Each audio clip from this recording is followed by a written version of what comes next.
নমস্কার বন্ধুরা, আজকে গ্রামানিয়াতে আমরা নতুন কিছু শিখব। তো আজকের টপিক হচ্ছে ওয়ার্ড। ওয়ার্ড জানতে গেলে আগে আমাদের অ্যালফাবেট বুঝতে হবে।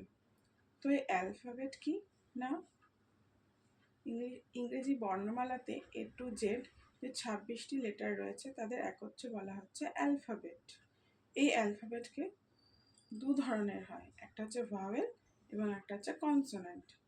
ভাওয়েল হচ্ছে A, E, I, O, U এই 5টি লেটারকে বলা হচ্ছে ভাওয়েল, এবং এই 5টি লেটারকে বাদ দিলে যে 21টি বর্ণমালা পড়ে থাকে তাদের একত্রে বলা হচ্ছে কনসোনেন্ট।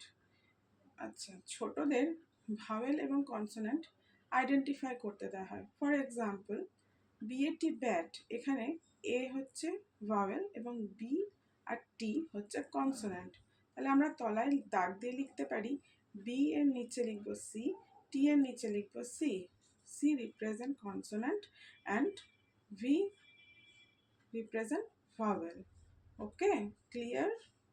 Then next স্টেপে আসি ওয়ার্ড। ওয়ার্ড কাকে বলবো না, এই লেটারগুলো যখন পাশাপাশি বসে, মানে ভাওয়েল এবং কনসোনেন্ট যখন মিলিয়ে মিশিয়ে বসে মনের ভাবটা প্রকাশ করছে, তখন তাকে বলছি ওয়ার্ড। ওয়ার্ড ভাওয়েল ছাড়া হয় না সাধারণত।